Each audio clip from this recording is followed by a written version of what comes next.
medical applications where you can have things that show you the opposite. Okay. One will create the other one. Where a deficiency, Mm-hmm. if you have deficiency of one, you can be yin deficient to create lots of heat, and heat's a yang thing. But you Mm-hmm. get yin deficient, you create a lot of heat, so you're creating the opposite. Then you can have what's another one? I'm just trying to think of an excess. You can have too much heat in your stomach, an excess, and it creates reflux. So the excess is creating the problem as well as the deficiency. Yeah. Mm-hmm. And so you can drain by having too much heat in your stomach, then the heat comes out of your stomach and then you lose the heat because your stomach needs heat and it needs stomach fire.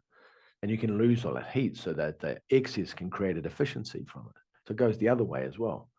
So Okay. when somebody says they say a comment like that,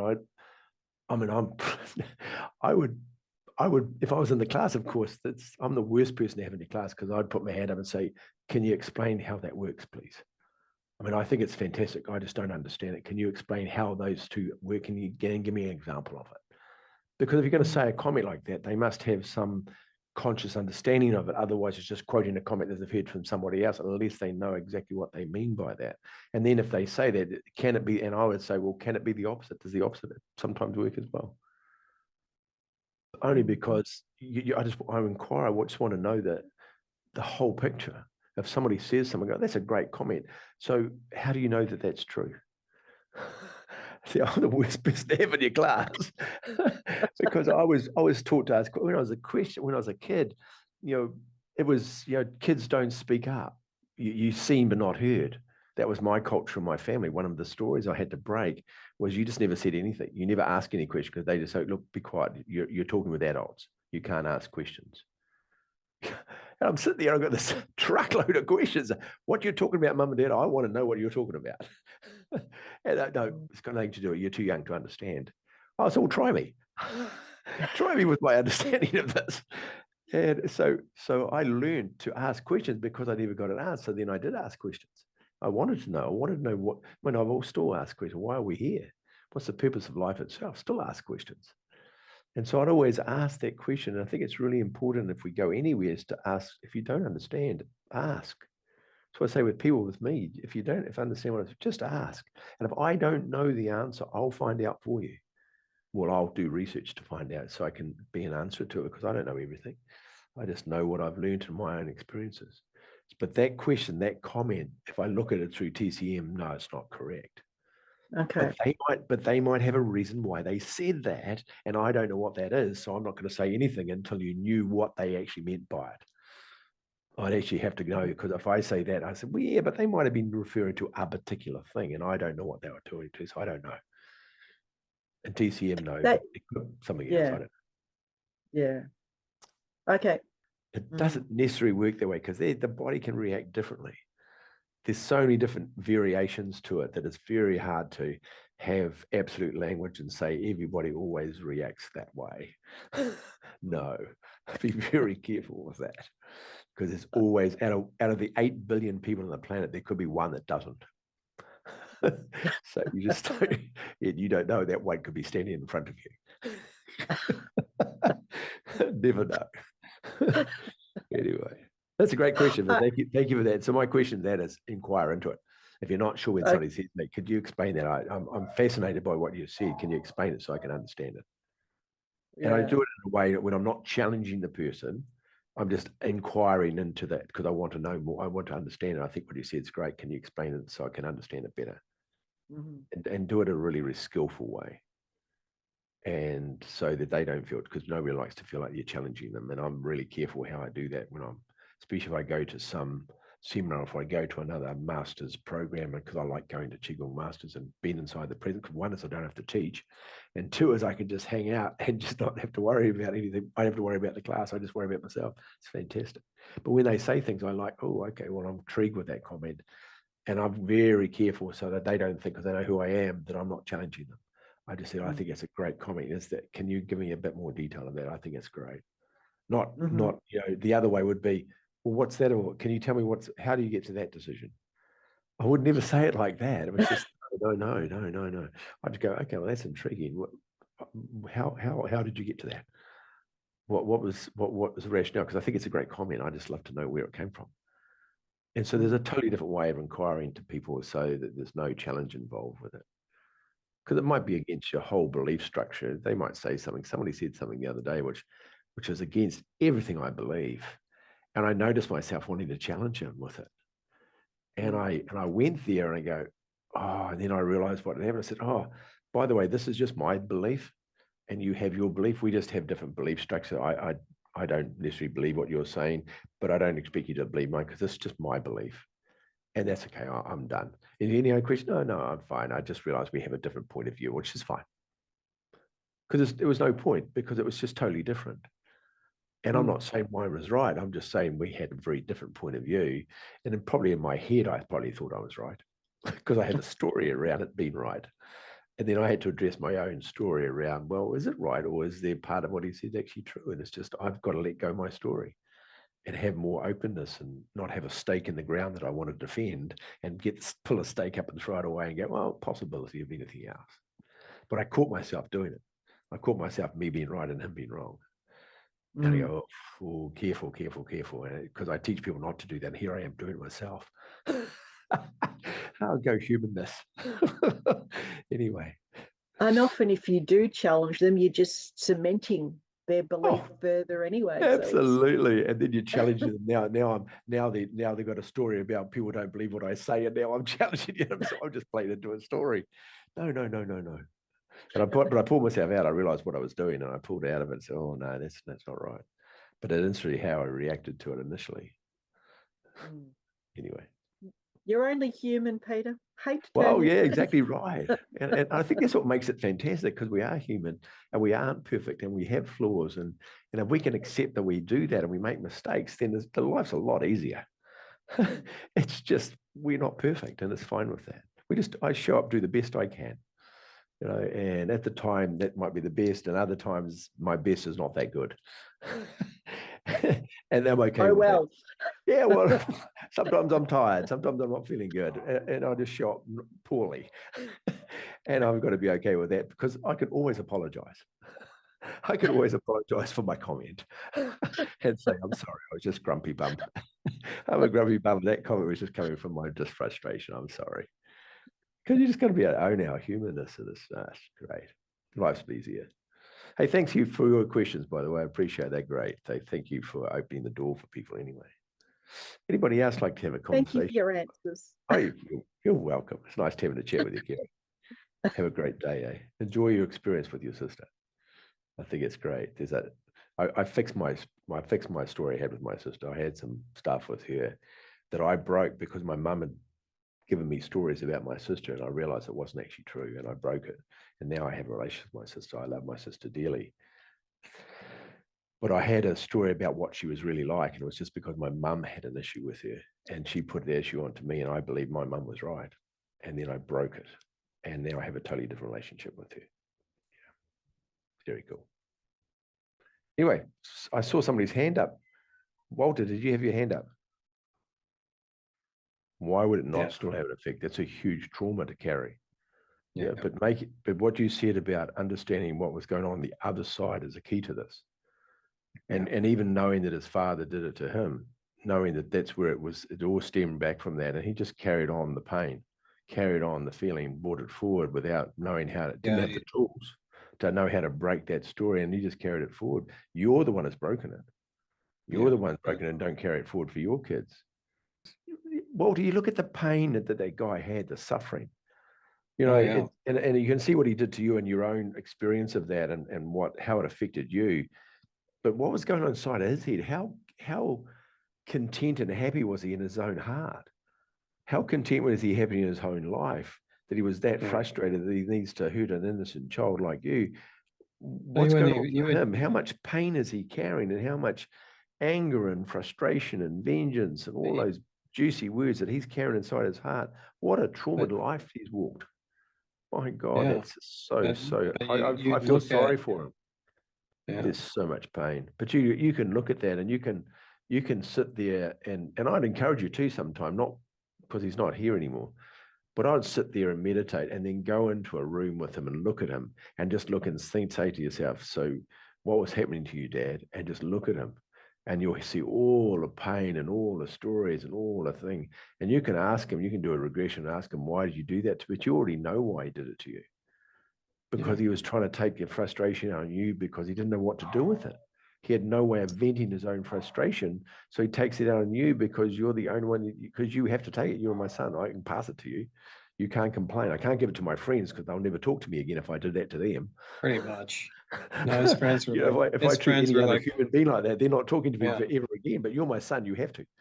Yeah. It's like inside relationships, abusive relationships. The husband or the wife takes it. Doesn't matter what gender is. They take it out on their partner, or any relation. They take it out on their partner because their partner's the only one who can deal with it. Because they can't do it to anybody else. They'll just leave. Yeah. And so they can do it and they think they can get away. But no, it's not that. Work out where it's coming from and don't give it out to somebody else. Go and find the source of the problem and heal your pain, heal your suffering, and not take it out on somebody else. So, I mean, you've turned into an awesome human being, Walter, and you've done amazing things. I try. Yeah, no, you have, but it's just your soul, you're who you are. You were born into that relationship with your dad for a reason, and your mum. And there was a huge learning for you about, and maybe just what not to be. He might have been the example. This is what you shouldn't be, and you can be the opposite of this.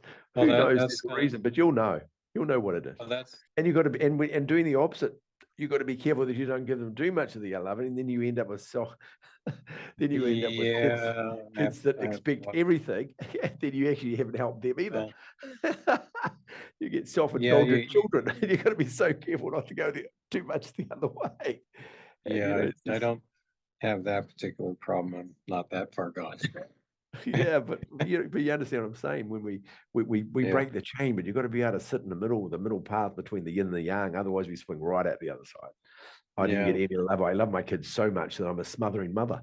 I don't let them do anything. I just want to love them the whole time, won't let them go anywhere because I never got any attention at all. And then we just swing the other way, and that's not, you go from one side to the other. Well, that's equally is just not good for your children. No. But you're a good father. You're a caring father, right? Because I know you. So you're a really good father. You're a really good person. You've worked into the life to try and make some sense out of life. And then you go back to your father. Why did I get that as my dad? Why did I? In theory, we pick our parents for help us. That's the theory. And so you've got to ask yourself, why did I pick him? What was the lesson that I needed to learn from him to help break my story? What was his gift to me? Even though it was trauma and it was horrible, there was something that he needed to teach me that I needed to learn. And not necessarily what he did, but it was something about maybe what he was doing is how to do the opposite, and as a human being and how we show up differently.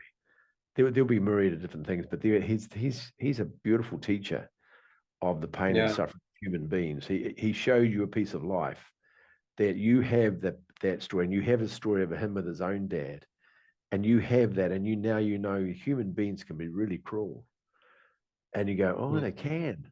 People can be really, really nasty, and they're not doing it for trying to kill people. They're just taking out their frustration on other people. And you see that and go, oh, okay, well, I don't want to do that. I'm not going to do that to my kids, and I'm going to break the chain like you have, because you stopped at you. You haven't given it on to your kids. You'll give them kids other stuff, but you haven't given them that one. And that's a beautiful thing. And to be able to put words to it and to speak to it today with us, to share it with us, it takes courage to talk about these things, the pain and the suffering. But there's a healing process that comes with being open about this and go, well, this is what happened, but I'm not that person. I'm not that person now. I've changed that. I choose to live differently. And I understand what happened and what happened to him and why he was like that. To understand the understanding gives you the freedom. But at least he got to a place where there was some sort of resemblance of acknowledgement of that, acknowledgement of you. I mean, at least he got to that place. A lot of people die and they're still the same as when they were before. They die angry, they die bitter, they die, and they never actually get out at all. And it's tough.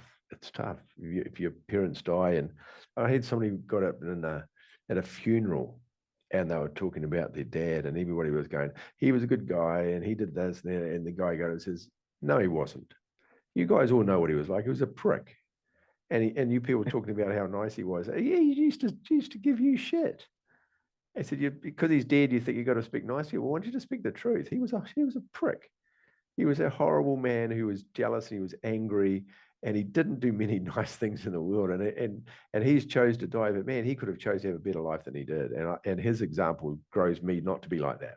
And I'm sitting there going, I'm always clapping. I said, way to go. Somebody honest is going to stand up and tell the truth, because I knew the guy was a prick.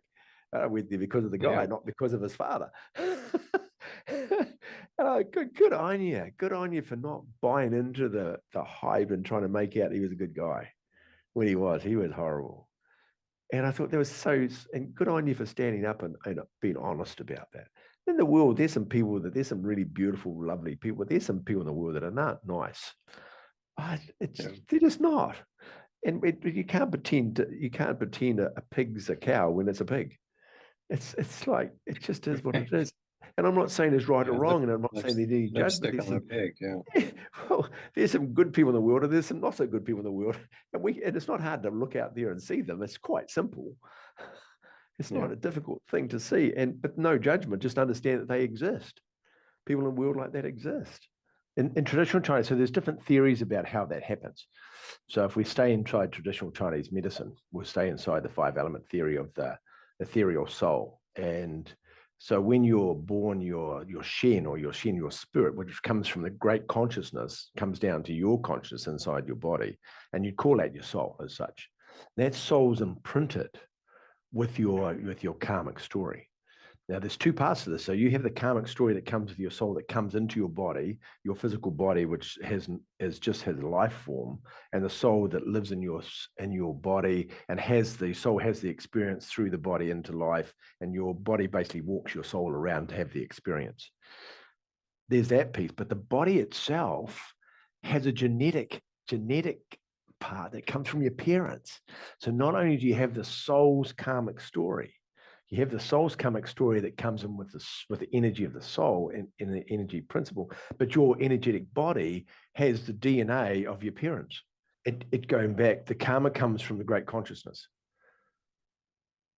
Okay. So it comes out of the soul comes out of the consciousness, and the story, it's like I'll use a different theory. So it's like God says to you, your soul, or you're part of the consciousness. He said, well, what would you like to experience when you go to the earth? And he said, well, I want to deal with betrayal. I want to deal with, I want to feel what true pain of sadness feels like.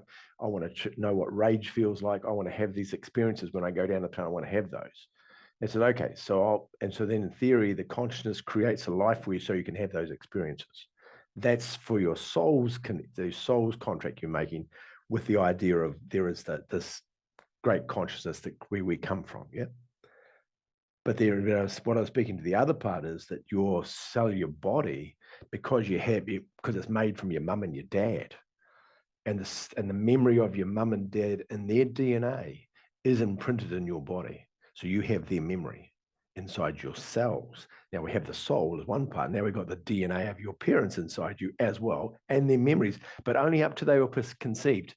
If your parents were both 20, you have 20 years of each of their lives inside your DNA, because after you're born, you don't have their memories except for what they do to you as a child. And so then you not only have your parents, but you have their parents.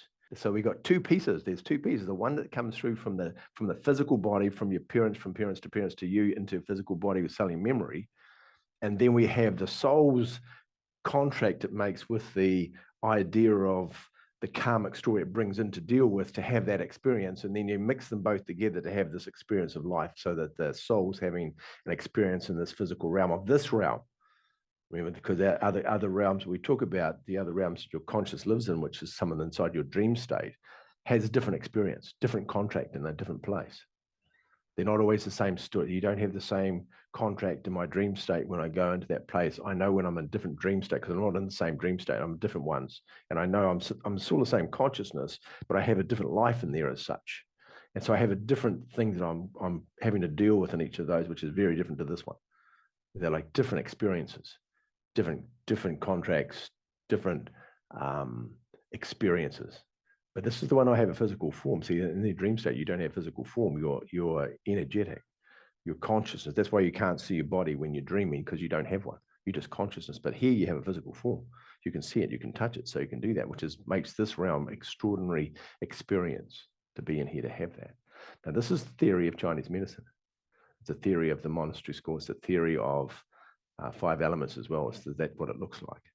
And every second of your life is an experience on your card, on your memory card, that goes out when you die, goes out with the soul, the ethereal soul, back into the great consciousness. So everything you've experienced, and add that to all the stuff that's on your parents, that's inside you, and the DNA in yours, that your DNA, their DNA, and your experience of life goes back out in yours and goes back out. And the theory is, of course, is that it gets upgraded, that chip gets upgraded and put back into another physical form to have another experience with a different experience, different set of things to learn from. Yeah, so if you've had experience of that, you've got glimpses of this, then you know it's actually real.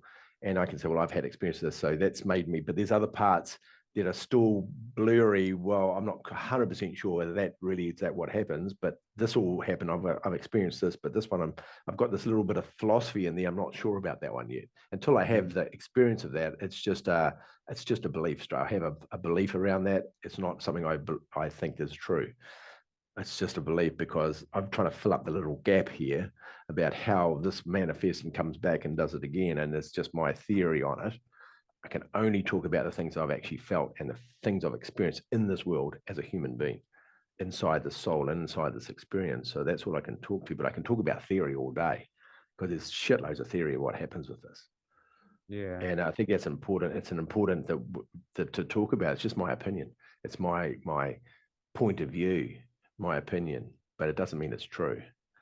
I can only talk to the things I've experienced, and then I say, well, that's true for me because I've experienced that. So that is true for me.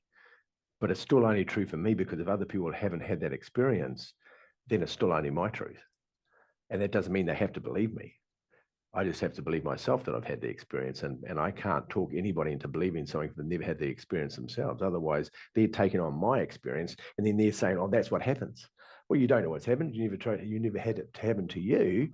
And just because I said, oh, Pete said it, so it's right. Don't do that.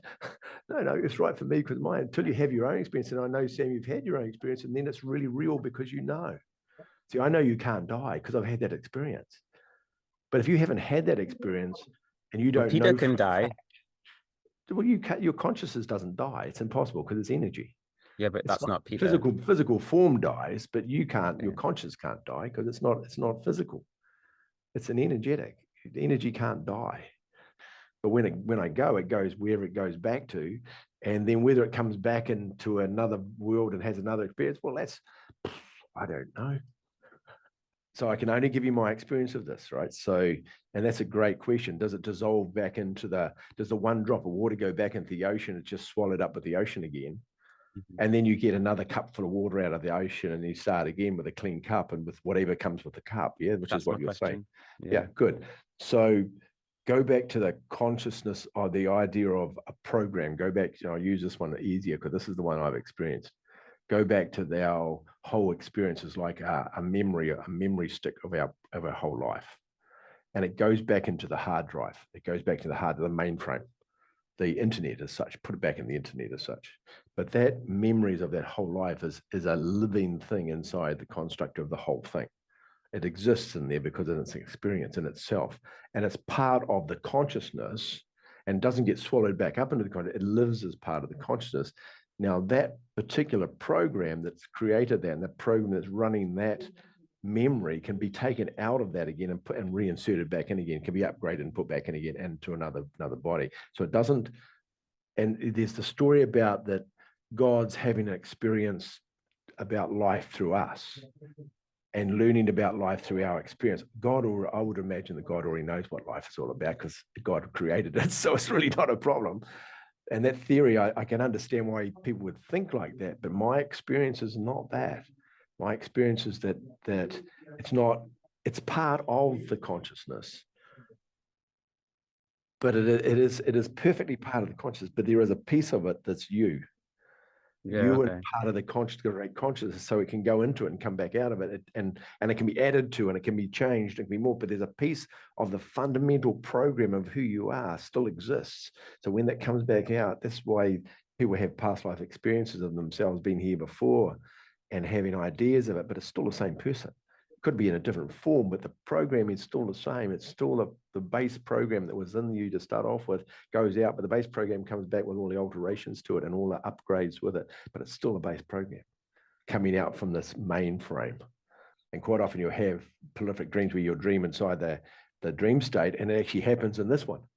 You actually preempt it happening, or you hear something. My wife does, Josephine, sometimes she'll dream something about somebody and she'll ring them up and that's actually happened. But that's her connection to that. And so there's so many different variations to that. It's a phenomenal thing. Whoever we are as a human being, it's just this phenomenal experience of what we can and cannot do. And we're talking about this today. We've gone off a very big picture of it. But when we go back to the stories of our childhood, then we're just going back to our karmic story. We're going back to the thing that we can hang on to all of these stories and they hang on to what they did and my parents did and everything else. But the end of the day is we're way bigger than that. It's just part of the karmic thing we've been given to deal with. And once you deal with that, when you come back out, well, none of that exists anymore. And you come back out to being free from that and just go, okay, well, what do you want to do? You can do anything you like without the story. But while the story is still controlling you, you stay in that space. To stay in the victim, you stay in the story, you stay in reacting to your stories with everybody you run into, you'll trigger your stories, life will trigger your stories. But when you get out of that, then all of that just disappears and the stories don't exist anymore, just you without the stories. I'm not saying I'm at that place yet. I'd like to be.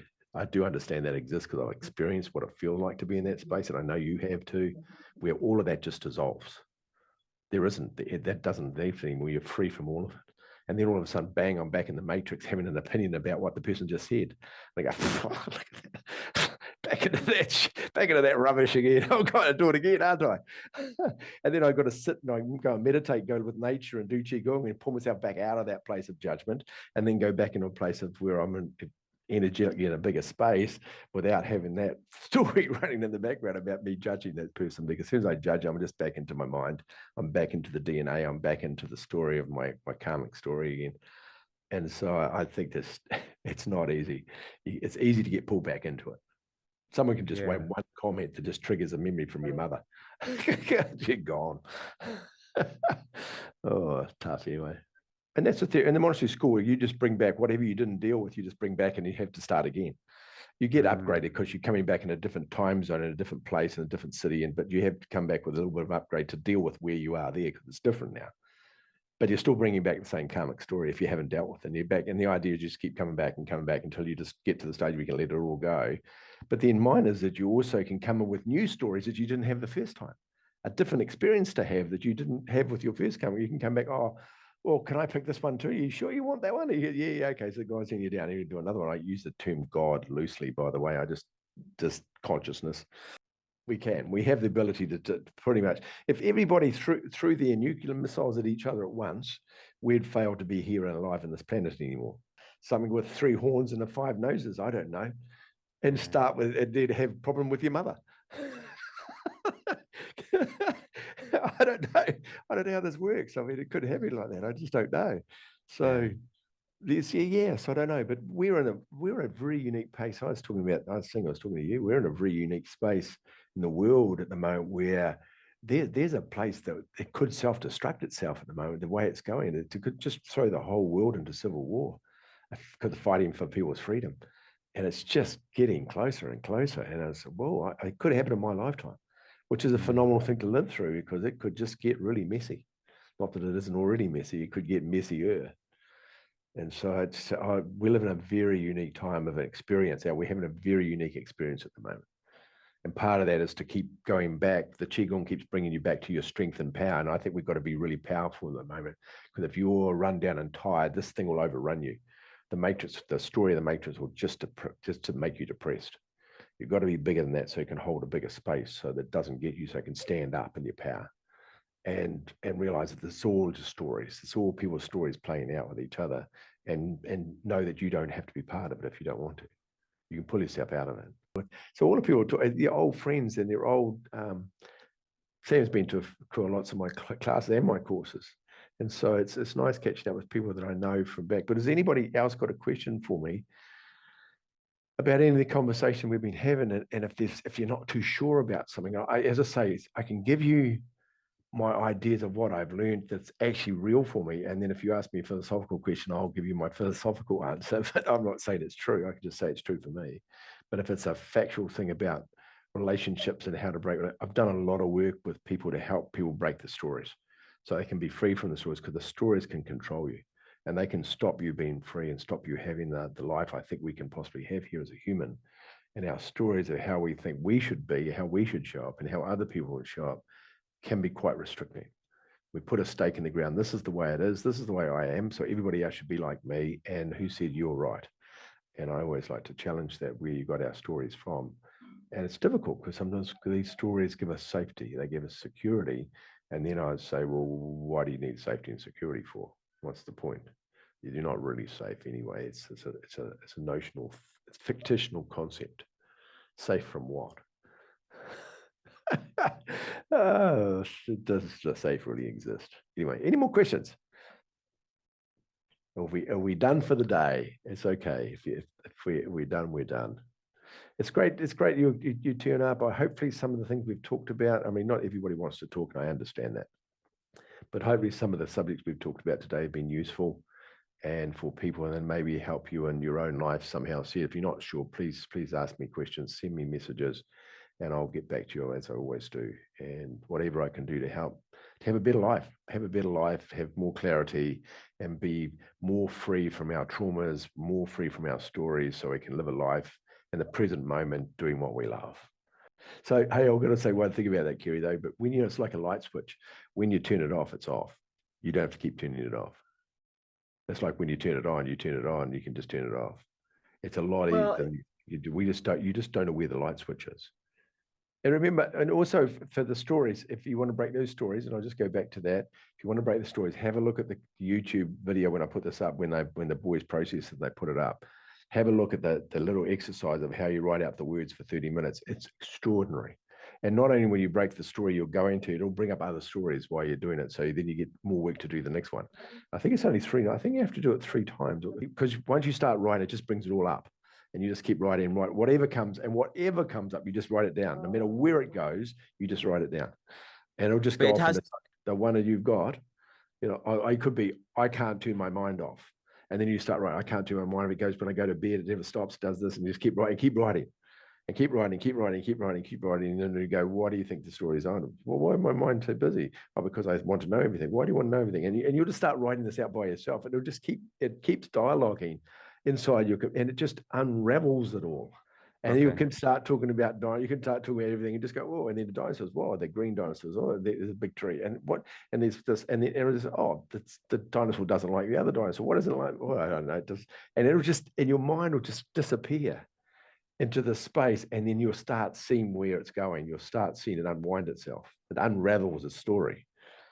Yeah. It's very, very cool. Try it, Sam. Let me know how you get on. It's extraordinary how it works. As I say, it's been completely researched and proven that it works.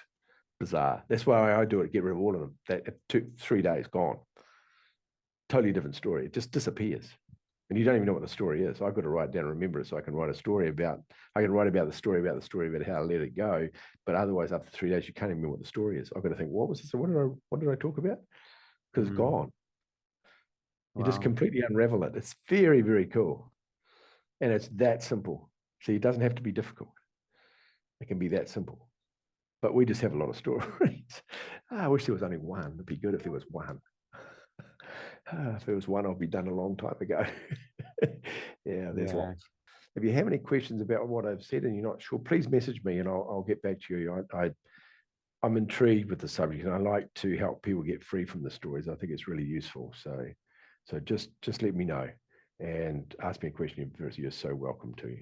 So have a beautiful day, everybody. And for those I'm going to see this afternoon at the monastery class this afternoon, live this afternoon, I'll see you then. We're going to do some exercises and we'll have another Q&A. And for those people, I'll see you this afternoon. If you're still up, because I think the people in America, it'll be like 3 o'clock in the morning. Yeah, and I know. Yeah. And I know that Walter stays up or goes to sleep, and Kaz wakes up in a couple of hours and comes to that class as well in the middle of the night. And I'll see you then. Be careful, everybody. Lots of love and care to everybody. And hopefully it's been some help for you today. And as I say, keep in contact. Great to see you all, and have a beautiful day wherever you are in the world today.